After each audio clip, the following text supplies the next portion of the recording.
Постановление о создании единого коммутационного центра было подписано президентом страны Эмомали Рахмоном. До конца года все международные услуги связи и интернета должны будут осуществляться только через него операторами связи и провайдерами. Объявленная цель – обеспечение национальной и информационной безопасности, возможность отслеживать серый трафик и телефонные разговоры. По мнению экспертов, коммутационный центр также позволит правительственным структурам отключать выборочно связь и интернет в случае необходимости. Пока не существует пакета документов и положений, определяющих, как центр будет создан, но специалисты считают, что он может не оправдать своих целей и даже наоборот будет нести угрозу безопасности.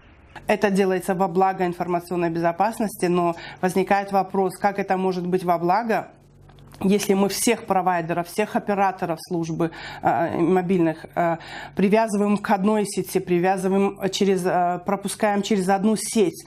То есть может произойти любой форс-мажор, допустим, хакерская атака на одну сеть Таджиктелекома, и в этот момент пострадают все. То есть мы лишимся связи в целом по стране, мобильной и интернет-связи. Коммутационный центр планируется создать на базе национального интернет-провайдера, который сможет устанавливать цены частным компаниям. По словам экспертов, это повлечет за собой монополизацию рынка, что противоречит законодательству страны, а также приведет к понижению качества услуг. Государственная компания не входит даже в пятерку лучших провайдеров, несмотря на господдержку, не имеет, по мнению экспертов, ни ресурсов, ни качественного оборудования, ни специалистов. Я очень переживаю за тот момент, что этот единый коммутационный центр, будучи внедрен в Таджиктелеком, последует участь того, что происходит сейчас с Таджиктелекомом в плане предоставления услуг интернета, там, других каких-то услуг, когда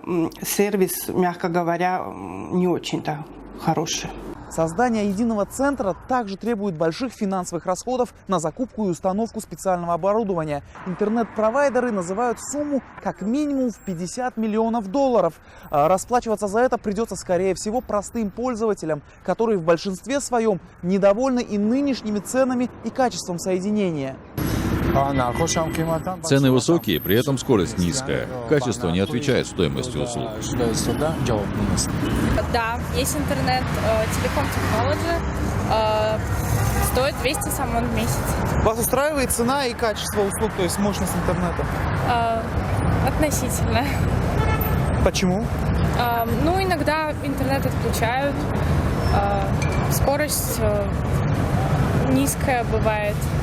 Цена слишком дорогая, а за этот трафик дается очень мало.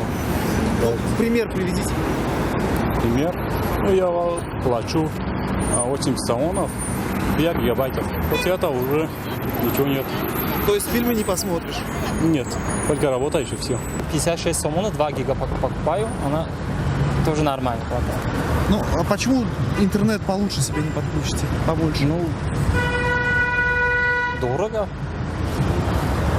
Также специалисты говорят о том, что те функции, которые должен будет выполнять единый центр, при сегодняшнем уровне развития технологий можно осуществить и менее затратными методами. Но так как решение о создании коммутационной базы уже принято, они предлагают сделать это на коммерческой основе с привлечением всех операторов сотовой связи и провайдеров, чтобы все работало и приносило прибыль.